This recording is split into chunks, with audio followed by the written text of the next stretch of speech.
ഇപ്പോൾ ഒരു സിനിമ എടുത്തു കഴിഞ്ഞാൽ അതിനകത്ത് പ്രധാനമായിട്ടും ഒരാശയമൊക്കെ ആയിരിക്കും പറയുന്നത്, അല്ലെങ്കിൽ കണ്ടു കഴിയുമ്പം നമുക്ക് കിട്ടുന്നത് അതിൻ്റെ ആ ഒരു സംഗ്രഹം എന്നുള്ള രീതിയിലുള്ള ഒരു ആശയമൊക്കെ ആയിരിക്കും നമുക്ക് ആ സിനിമയിൽ നിന്ന് കിട്ടുന്നത്.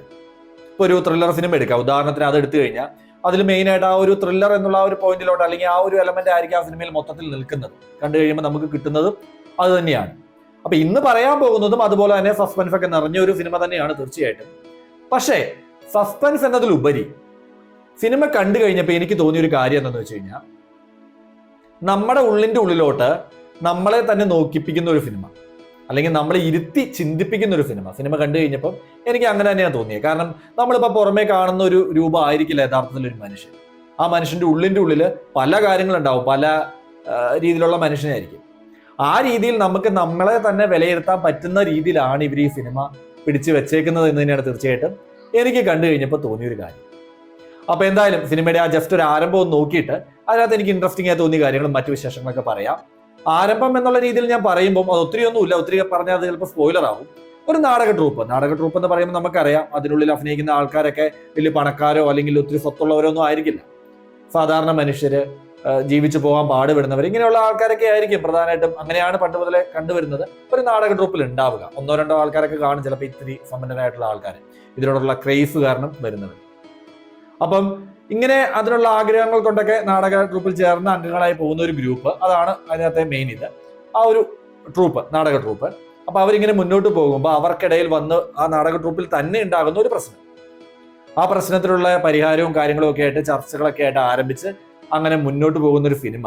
അതെങ്ങനെ മുന്നോട്ട് പോയി എന്നുള്ളതും അതെങ്ങനെ അവസാനിപ്പിച്ചു എന്നുള്ളതും ഒക്കെ അത്യാവശ്യം നല്ല രീതിയിൽ ചെയ്തു വെച്ചേക്കുന്ന ഒരു സിനിമ. തീർച്ചയായിട്ടും നിങ്ങൾക്കും ഇഷ്ടപ്പെടും. എന്തായാലും സിനിമയിൽ എനിക്ക് ഇൻട്രസ്റ്റിംഗ് ആയി തോന്നിയ കാര്യങ്ങളും അതുപോലെ മറ്റു വിശേഷങ്ങളൊക്കെ പറയാം. അതിലോട്ട് പോകുന്നതിന് മുന്നേ നിങ്ങൾ ഈ ചാനൽ ആദ്യമായിട്ടാണ് കാണുന്നതെങ്കിൽ, കണ്ട ശേഷം നിങ്ങൾക്ക് ഇഷ്ടപ്പെട്ടാൽ തീർച്ചയായിട്ടും നിങ്ങളൊരു ലൈക്കും ഷെയറും സബ്സ്ക്രൈബും ഒക്കെ ചെയ്ത് സപ്പോർട്ട് ചെയ്യുക, ഇഷ്ടപ്പെട്ടാൽ. എങ്കിൽ മാത്രമേ ഇതുപോലെയുള്ള റിലീസ് ആവുന്ന സിനിമകളുടെ വിശേഷങ്ങളും ചെറിയ സിനിമകളിൽ നല്ല സിനിമകളൊക്കെ നിങ്ങളിലോട്ട് എത്തിക്കാനായിട്ട് എനിക്ക് സാധിക്കത്തുള്ളൂ. എന്തായാലും നമുക്ക് ഇന്നത്തെ വീഡിയോയിലോട്ട് പോവാം.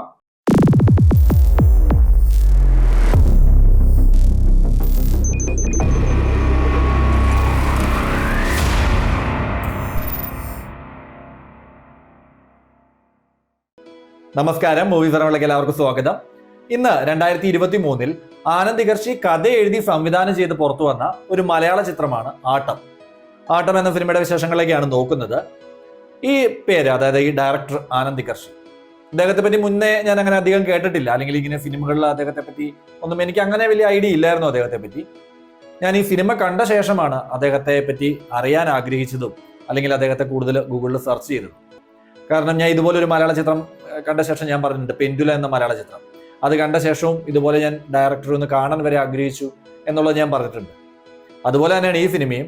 ഇത് കണ്ട ശേഷമാണ് അദ്ദേഹത്തെ പറ്റി കൂടുതൽ അറിയാനായിട്ട് എനിക്ക് തോന്നിയ ഒരു കാര്യം. കാരണം എന്താണെന്ന് വെച്ച് കഴിഞ്ഞാൽ അത്രയും സിമ്പിൾ ആയിട്ടുള്ള ഒരു കഥ അല്ലെങ്കിൽ സിമ്പിൾ ആയിട്ടുള്ള ഒരു പ്ലോട്ട്, അത് നമ്മളിലോട്ട് ഇറങ്ങി വരത്തക്ക രീതിയിൽ ഡെവലപ്പ് ചെയ്ത് നമുക്ക് മുന്നിൽ പ്രസന്റ് ചെയ്തേക്കും. അത് തന്നെയാണ് തീർച്ചയായിട്ടും സിനിമ. ഒറ്റ വാക്കിൽ പറഞ്ഞാൽ സിംപ്ലി ഓസം മൂവി. ഇപ്പം ഈ പറഞ്ഞ പോലെ തന്നെ വളരെ സിമ്പിൾ ആണ് ചിത്രം. ഈ പറയുന്ന ഡാൻസ്, ഫൈറ്റ്, എന്താ പറയുക, ഒരു 5-6 ഫൈറ്റ്, 5-6 ഡാൻസ്, കുറെ 2-3 പാട്ട്, ഇതെല്ലാം നിറഞ്ഞൊരു പാക്കേജോ അല്ലെങ്കിൽ ഒരു മിശ്രിതമൊന്നും അല്ല തീർച്ചയായിട്ടും സിനിമ.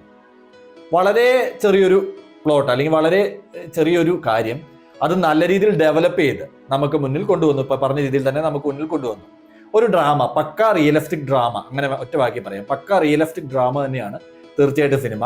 ഒരു നാടകമൊക്കെ കാണില്ലേ, ആ ഒരു രീതിയിൽ എക്സ്പീരിയൻസ് ചെയ്യാം. ഈ നോർമൽ ടൈപ്പ് ഫാമിലി പരമൊക്കെ ആയിട്ട് പോകുന്ന രീതിയിലുള്ള നാടകങ്ങൾ പോകുന്ന രീതിയിൽ ഈ സംസാരവും കാര്യങ്ങളൊക്കെയാണ് സിനിമയിൽ അധികം. ആ ഒരു രീതിയിൽ നമുക്ക് എക്സ്പീരിയൻസ് ചെയ്യാം. പക്ഷെ നല്ലൊരു എക്സ്പീരിയൻസ് തന്നെ തീർച്ചയായിട്ടും സിനിമ തരുകയും ചെയ്യും കേട്ടോ, അത് ഉറപ്പുള്ള കാര്യമാണ്. സിനിമ ഇഷ്ടപ്പെടുന്നവരാണ് നിങ്ങളെങ്കിൽ തീർച്ചയായിട്ടും നിങ്ങൾക്ക് ആ എക്സ്പീരിയൻസ് കിട്ടും. അപ്പൊ എന്തായാലും എനിക്ക് സിനിമയിൽ ഇൻട്രസ്റ്റിംഗ് ആയി തോന്നിയ കാര്യങ്ങളും മറ്റു വിശേഷങ്ങളൊക്കെ പറയാം. എല്ലാവരുടെയും പെർഫോമൻസ്, അതായത് ചിത്രത്തിൽ അഭിനയിച്ച എല്ലാവരുടെയും പെർഫോമൻസ് ഒന്നിനൊന്ന് മികച്ചു നിന്നു എന്ന് തന്നെ വേണം പറയാനായിട്ട്. പ്രത്യേകിച്ച് നായികാവേഷത്തിലെത്തുന്ന ഫെറിൻ ഷെഹാബ്, വിനയ് ഫോർട്ട്, ഇവരുടെയൊക്കെ അഭിനയവും പക്കാ റിയലിസ്റ്റിക് ആയിരുന്നു. നമുക്കൊട്ടും ഒരു കുറവ് എന്നുള്ള രീതിയിലോ അല്ലെങ്കിൽ ഒരു നെഗറ്റീവ് എന്നുള്ള രീതിയിലോ ഒന്നും പറയാനില്ല. എല്ലാ ക്യാരക്ടേഴ്സും അത്രത്തോളം നീറ്റായിട്ട് തന്നെ പെർഫോമൻസ് ചെയ്തിട്ടുണ്ട് സിനിമ. ഇപ്പൊ ഈ പറയുന്ന രീതിയിൽ അധികം സ്ഥലങ്ങളൊന്നുമില്ല സിനിമയിൽ, അല്ലെങ്കിൽ അധികം ഒത്തിരി സ്ഥലങ്ങളോ കാര്യങ്ങളോ അല്ലെങ്കിൽ അങ്ങനെ ഒത്തിരി സീനുകളൊന്നും മാറി അങ്ങനെ ഒത്തിരി വരുന്നില്ല സിനിമയിൽ. ഒരു വീടും ആ വീടിനെ ചുറ്റിപ്പറ്റി നടക്കുന്ന കാര്യങ്ങളും അതിനുള്ളിൽ നടക്കുന്ന കാര്യങ്ങളൊക്കെ ആയിട്ടാണ് സിനിമ, അതിനുള്ളിൽ നടക്കുന്ന ചർച്ചാ കാര്യങ്ങളൊക്കെ ആയിട്ടാണ് സിനിമ മുന്നോട്ട് വരുന്നത്. അതും നീറ്റായിട്ട് തന്നെ എടുത്തു വെച്ചിട്ടുണ്ട്. കാരണം ഇപ്പൊ നമുക്കറിയാം ഒരു സ്ഥലമൊക്കെയാണ് എപ്പോഴും കാണിച്ചുകൊണ്ടിരിക്കുന്ന നല്ല ഒരു ലാഗ് എലമെന്റ് വരേണ്ടതാണ് സിനിമയിൽ. അതും അതിനകത്ത് വന്നിട്ടില്ല. ആ ഒരു ക്യാമറ ആംഗിൾസ് കാര്യങ്ങളൊക്കെ സെറ്റ് ചെയ്ത് ആ ഒരു രീതിയിൽ തന്നെ അവരും അത് നീറ്റായിട്ട് തന്നെ ചെയ്തു വെച്ചിട്ടുണ്ട്. അതുപോലെ തന്നെ എഡിറ്റിംഗ്, അത് പറയാനായിട്ട് 1-2 സീനുകൾ എനിക്ക് തോന്നി. എഡിറ്റിംഗിലോട്ട് വന്നു കഴിഞ്ഞപ്പോൾ അവരുടെ ആ ഒരു വർക്കും, മഹേഷ് ഭുവാനന്ദ് അദ്ദേഹമാണ് ചെയ്തിരിക്കുന്നത്, അദ്ദേഹത്തിന്റെ വർക്കും എനിക്ക് അങ്ങനെ തോന്നി. പ്രത്യേകിച്ച് ക്ലൈമാക്സിൽ ഒരു സീനുണ്ട്, അതായത് ഈ വീടിന് മുന്നിൽ വെച്ച് നമ്മുടെ കഥയിലെ നായകന്മാരെല്ലാം കൂടെ കൂടി ഒരു ചെറിയ ഫൈറ്റ് സീനുണ്ട്, ചെറിയ സീൻ.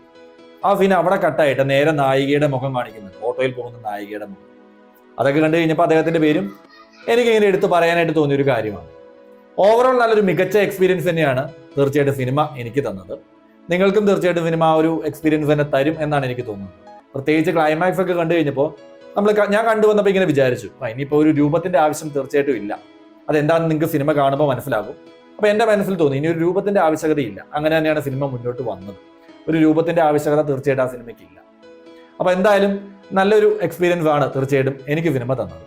ഈ സിനിമ ഓൾറെഡി IFFIയിലൊക്കെ വന്നതായിരുന്നു, 2023 തന്നെ ഓൾറെഡി IFFIയിലൊക്കെ വന്നതായതുകൊണ്ട് തന്നെ ഈ സിനിമയെ പറ്റി ഓൾറെഡി റിവ്യൂ കാര്യങ്ങൾ, നല്ല പോസിറ്റീവ് റിവ്യൂ ഒക്കെ ഓൾറെഡി വന്നിട്ടുണ്ടായിരുന്നു. അപ്പൊ ഇത് കണ്ടു തന്നെയാണ് തീർച്ചയായിട്ടും ഞാനും സിനിമയ്ക്ക് പോയത്.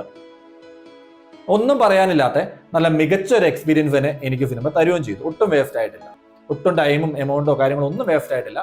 മികച്ച ഒരു എക്സ്പീരിയൻസ് തന്നെയാണ് സിനിമ എനിക്ക് തന്നത്. നിങ്ങൾ നല്ലൊരു സിനിമയെ ഇഷ്ടപ്പെടുന്നവരാണെങ്കിൽ, അല്ലെങ്കിൽ സിനിമയെ നിങ്ങൾ സ്നേഹിക്കുന്നവരാണെങ്കിൽ തീർച്ചയായിട്ടും നിങ്ങൾക്കും നല്ലൊരു മികച്ച എക്സ്പീരിയൻസ് തന്നെ ഈ സിനിമ തരും. തിയേറ്ററിൽ പോയി തന്നെ കണ്ട എക്സ്പീരിയൻസ് ചെയ്യുക സിനിമ. പിന്നെ ഞാൻ പറഞ്ഞല്ലോ, ഇത് പ്രധാന പോയിന്റ് എന്ന് വെച്ചാൽ ഒരു കംപ്ലീറ്റ് ഡ്രാമയാണ്. കംപ്ലീറ്റ് ഡ്രാമ, അതായത് ഈ ചർച്ച, സംസാരം റിയലിസ്റ്റിക് ആയിട്ട് എടുത്തേക്കുന്ന ഒരു കംപ്ലീറ്റ് ഡ്രാമയാണ്. അതുകൊണ്ട് കുട്ടികൾക്കൊക്കെ എത്രത്തോളം ഇതങ്ങ് എത്തും എന്നുള്ളതിനെ പറ്റി എനിക്ക് ഐഡിയ ഇല്ല. അല്ലാത്തവണ്ണം, അതായത് മുതിർന്നവർ, അത്യാവശ്യം എല്ലാവർക്കും, ഒരു കൗമാരമൊക്കെ കഴിഞ്ഞാൽ, കൗമാരം നല്ല എല്ലാവർക്കും അത്യാവശ്യം നീറ്റായിട്ട് തന്നെ സിനിമ കിട്ടും എന്നാണ് എനിക്ക് തോന്നുന്നത്. കുട്ടികളെ അത്രത്തോളം അങ്ങ് അതിലേക്ക് എത്തിച്ചേരാനായിട്ട് സാധിക്കത്തില്ല. ആ ഒരു രീതിയിലാണ് കൊണ്ടുവന്നത് എന്നാണ് എനിക്ക് തോന്നിയ ഒരു കാര്യം. എൻ്റെ അഭിപ്രായം മാത്രം. കാണാൻ ആഗ്രഹിക്കുന്നവർ തീർച്ചയായിട്ടും സിനിമ കാണുക. നിലവിൽ സിനിമ തിയേറ്ററുകളിൽ അവൈലബിൾ ആണ്. ഇതുപോലെ ഒരു നല്ല സിനിമ, റിലേക്സിങ് സിനിമ, ഇതിൻ്റെയൊക്കെ വിശേഷങ്ങളുമായിട്ട് ഇനിയും ഞാൻ വരാം. അതുവരേക്കും എല്ലാവർക്കും നന്ദി.